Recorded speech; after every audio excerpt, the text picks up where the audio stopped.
On a longtemps fait croire aux francophones du Québec qu'ils n'avaient pas la bosse des affaires, que leur histoire économique commence dans les années 1960 et qu'avant, tout n'est que misère et noirceur. Rodolphe Forgette nous raconte une autre histoire.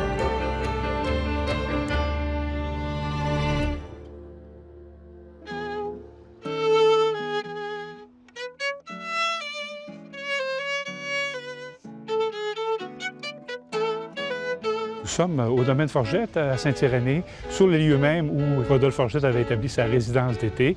Il recevait des ministres importants, des hommes d'affaires. Forgette est arrivé avec son bateau.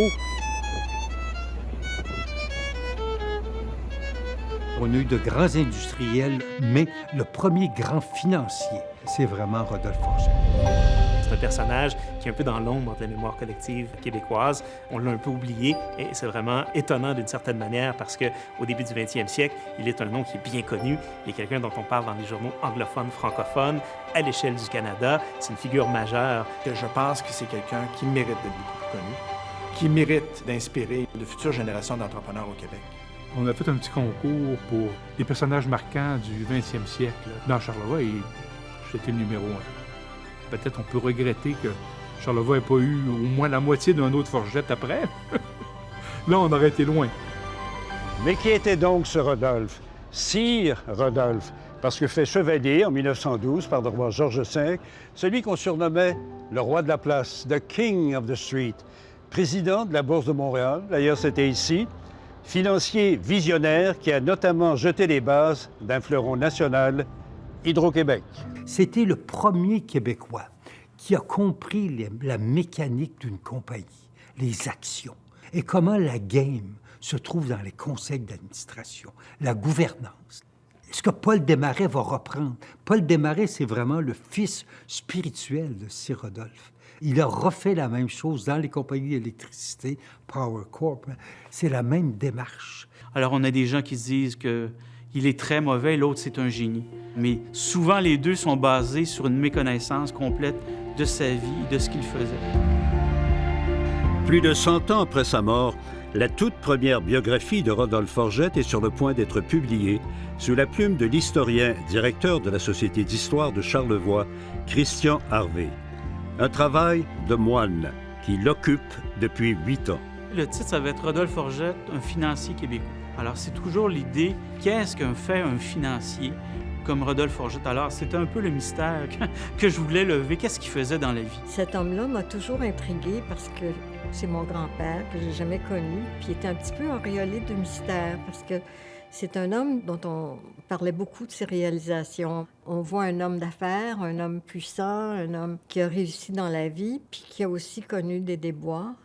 Mais j'aurais aimé ça de savoir c'était qui cet homme-là au niveau des sentiments, des émotions. J'ai l'impression qu'on ne le connaissait pas vraiment. À chaque année, je donne à tous mes cousins, cousines, en tout cas, je fais 25 enveloppes avec tous les articles que je peux trouver sur mes grands-parents ou mes arrière-grands-parents, des choses qui peuvent être utiles à faire connaître leur histoire. Pour moi, c'est important, mais ça fait depuis 1997 que je fais ça. Mais vous faites encore des découvertes? Oui, cette année, c'était un document sur l'hôpital Notre-Dame, tout l'historique de l'hôpital. Moi, mon père m'a jamais dit que c'est mon arrière-grand-père qui a construit l'hôpital Notre-Dame, là, ni ma grand-mère. On n'a pas su ça, là. Tout le monde est mort, puis on apprend tout ça. Tu sais, Rodolphe, c'est mon arrière-arrière-grand-père.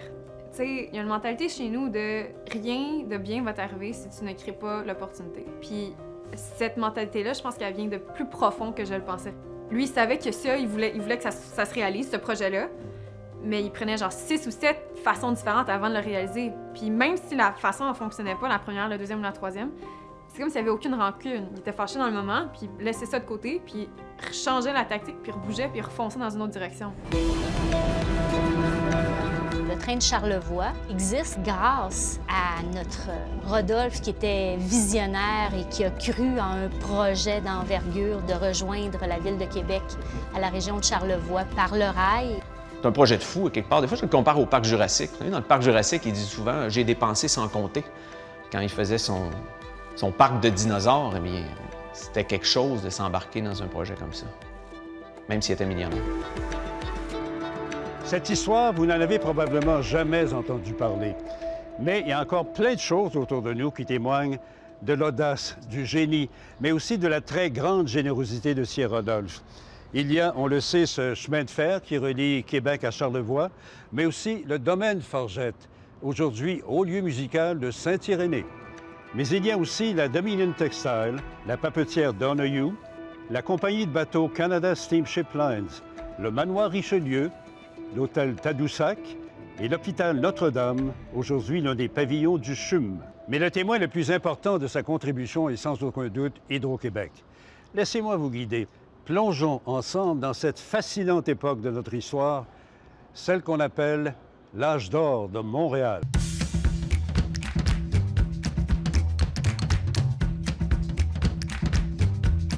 Vraiment, entre les années 1880 puis la crise économique des années 30, Montréal est vraiment la métropole économique incontestée du Canada. Et la rue Saint-Jacques, qu'on appelle évidemment Saint-James à l'époque, devient vraiment le Wall Street canadien. Donc, durant cette période-là, Montréal en impose. Montréal se conçoit pas seulement à l'échelle canadienne, mais à l'échelle d'un empire britannique. Elle est en rapport avec Londres sur le plan financier. Et c'est à cette échelle-là que ces élites économiques brassent des affaires.